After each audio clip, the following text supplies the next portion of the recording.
ഇപ്പോഴത്തുള്ള ഫ്രിഡ്ജുകളെ കുറിച്ച് ആരും അറിഞ്ഞിട്ടില്ലാത്ത കുറേ കാര്യങ്ങളുണ്ട്. പണ്ട് പോലെയൊന്നല്ല.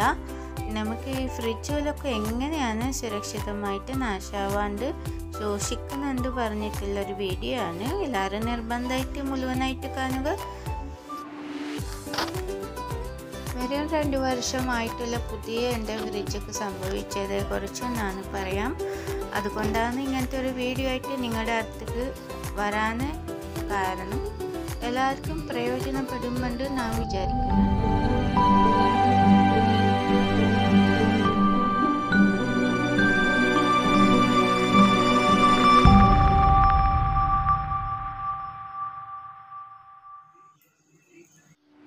ഹലോ, അസ്സലാമലൈക്കും, നമസ്കാരം. Welcome to yummy and lifestyle. ഇന്നത്തെ ഫ്രിഡ്ജിനെ കുറിച്ചാണ് എൻ്റെ വീഡിയോ. ഇതാണ് ഫ്രിഡ്ജിൻ്റെ ഓരോരോ ഉള്ളിലുള്ള കാറ്റൊക്കെ വരുന്ന ഓരോരോ അടയാളങ്ങളാണ്. ഫാനിൻ്റെ ഫോൾട്ടുകളാണ് ഇത്. ഇങ്ങനത്തെയെല്ലാം ഉണ്ടുണ്ട്. ഇപ്പോൾ എല്ലാവർക്കും അറിയാം. ഇത് ഉള്ളിൽ കൂടി നമുക്ക് എയറൊക്കെ പുറത്തേക്ക് വരുന്ന ഇത് ഈ ഹോളിൽ കൂടിയാണ്. അപ്പോൾ അതൊക്കെ നമ്മൾ ഫ്രിഡ്ജ് എന്ന് പറഞ്ഞാൽ ആരും അങ്ങനത്തെ വലിയ കാര്യമായിട്ട് നോക്കുന്നില്ല. അതായത് കെട്ടുന്നതെല്ലാം ഫ്രിഡ്ജിൽ ഇടുകയും ചെയ്യും. ഞാനത് ഹോളിലൊക്കെ കാണിക്കാൻ പ്രത്യേകമായിട്ടും കാണിച്ചത് എന്താണെന്ന് വെച്ചാൽ, നമ്മൾ എന്ത് സാധനങ്ങൾ ഉള്ളിൽ വെക്കുമ്പോഴും ആ ഹോളൊന്നും അടയാൻ പാടില്ല. അതിലൊന്ന് വരുന്ന എയറൊക്കെ നമ്മുടെ ഫ്രിഡ്ജിനുള്ളിലേക്ക് കെട്ടുന്ന തടസ്സങ്ങളൊന്നും ആവാത്ത വിധത്തിൽ വേണം നമ്മൾ എന്ത് വെച്ചാലും വെക്കേണ്ടത്. പിന്നെ ഇനിയും കാര്യങ്ങളുണ്ട്. അതിക്ക് മുമ്പ് ഇതുവരെയും എൻ്റെ ചാനൽ സബ്സ്ക്രൈബും ലൈക്കും ചെയ്യാണ്ട് കാണുന്നവരുണ്ടെങ്കിൽ ലൈക്കും സബ്സ്ക്രൈബും ചെയ്യുക.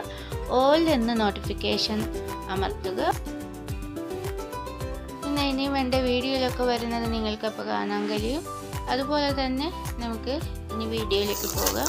ഇതുപോലെ നമ്മുടെ വീട്ടിൽ ബുക്കുകളുണ്ടെങ്കിലും കൂടുതലും ബുക്കുകളായിട്ട് നമ്മളിപ്പോൾ ഇങ്ങനെ ആക്കിയാലും വെള്ളം പോലെ അയഞ്ഞാൽ ആവാത്ത രീതിയിൽ വേണം വെക്കാൻ. അങ്ങനെയെങ്കിലും മഷി ലീക്കാവാണ്ടിരിക്കാൻ. ഈ ഞാനിങ്ങനെയൊക്കെ ചുരുട്ടി വെച്ചത് ഇപ്പോൾ ഒരു 2-3 ആഴ്ചയായി. ഒന്നും സംഭവിച്ചില്ല. പേപ്പേഴ്സൊക്കെ നനയാത്ത കാരണം ഒരു പ്രശ്നവുമില്ല. അപ്പോൾ നമുക്ക് ഇതുപോലെ എല്ലാം സൂക്ഷിച്ചിട്ട് വെക്കാം. ഇത് എഗ്ഗൊക്കെ ഞാനിങ്ങനെ ക്ലീൻ ചെയ്തിട്ടാണ് വെക്കുന്നത്. പക്ഷെ പച്ചക്കറിയിലെല്ലാം നമ്മുടെ ഇല്ലെങ്കിൽ നമ്മൾ പറയില്ല ഏതാതൊരു ബുക്ക് പുതിയതായിട്ട് മേടിച്ച് 1, 2, 3 വെക്കുക. നമ്മുടെ പച്ചക്കറിയിലൊക്കെ തക്കാളിയിലൊക്കെ ഒക്കെ ഓരോരോ 2 ആക്കി ചുട്ടി പേപ്പറിൽ ചുട്ടി വെക്കുക. അങ്ങനെ ആകുമ്പോൾ നമുക്ക് വേണ്ടിയത് ഒന്നെങ്കിൽ നമ്മൾ 1 എടുക്കുക, 2 ആണെങ്കിൽ 2 എടുക്കുക. ചിക്കനൊക്കെ ഇതുപോലെ നമുക്ക് ആവശ്യത്തേക്കുള്ളത് ഇതുപോലെ ചെറിയ കവറുണ്ടെങ്കിൽ അതിലിട്ടിട്ട് നമുക്ക് ഓരോ ദിവസത്തേക്ക് മതിയാവുന്ന ഒരു കറി വെക്കാനുള്ളതാണ് ഞാനിത് മാറ്റി വെക്കുന്നുണ്ട്. ഇങ്ങനത്തെ ഒരു കഷ്ണം നമുക്ക് പിന്നെ വറക്കാനോ അങ്ങനെയൊക്കെ വേണമെങ്കിൽ അങ്ങനെ എല്ലാം ഓരോരോ കവറിലാക്കി വെക്കുന്നുണ്ട്. പിന്നിട്ട് ഞാൻ ഇനിയും കാണിച്ചു തരാം. ഇതെല്ലാം കവറിലാക്കിയിട്ട് നമ്മളൊരു പാത്രത്തിൽ വെച്ചിട്ടാണ് വെക്കുന്നത്. അപ്പോൾ വെച്ചിട്ട് അതിലെല്ലാമൊക്കെ ചോറയിലോ മറ്റത് ഒന്നും വരുന്നില്ല.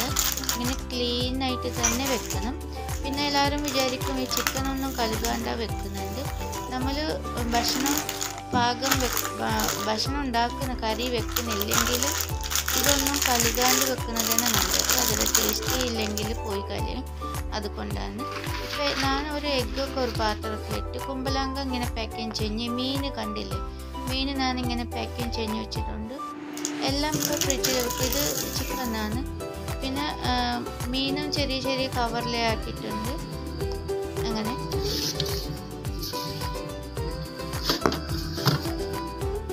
പച്ചക്കറിയിലൊക്കെ ഇങ്ങനെ ഏതാതൊരു പാത്രത്തിലാക്കി വെക്കുന്നതാണ് നല്ലത്. നമ്മൾ പ്ലാസ്റ്റിക് കവറിൽ കൂടിയൊക്കെ അമർത്തി വെക്കുന്നത് ഉള്ളിലുള്ള ഈ ഹോളൊക്കെ അടിയും ചെയ്യും.